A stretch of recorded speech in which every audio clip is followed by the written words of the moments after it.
Hello বন্ধুরা, আমি এখন ট্রেন থেকে নেমে বামনগাজী মন্দিরে যাচ্ছি টোটোতে করে। তোমরা সবাই দেখতে থাকো, মন্দিরে গিয়ে তারপর আবার দেখাবো কেমন মন্দিরটা, কেমন কি ওইখানে ভিতরে ঠাকুর। হ্যালো বন্ধুরা, আমরা চলে এসেছি বামনগাজী মন্দিরে পুজো দিতে। তোমাদের দাদা ভাইয়ের হাত ভেঙে গেছিলো, তাই পুজো দিতে এসেছি। তোমরা সব দেখাবো তোমাদেরকে।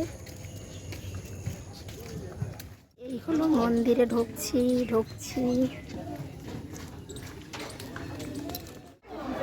সবাই দেখো, তোমাদের দাদাভাই ঘুনমুড়ি খাচ্ছে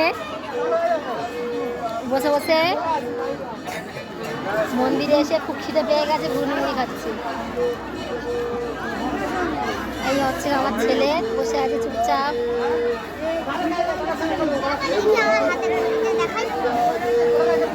আমার ছেলে একটা ঘড়ি কিনেছে, আমি একটা নপুর কিনেছি।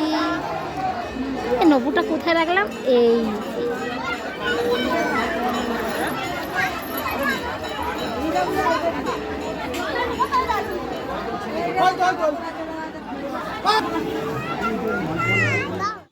আমি যেখানে পুজো দিতে এসেছি, এখানে খড়ের চালের ছাউনি, আর এখানে আরও প্রচুর লোক পুজো দিতে এসেছে। আমার তো খুব ভালো লেগেছে।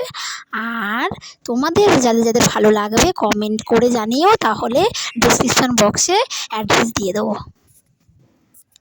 টাটা বন্ধুরা।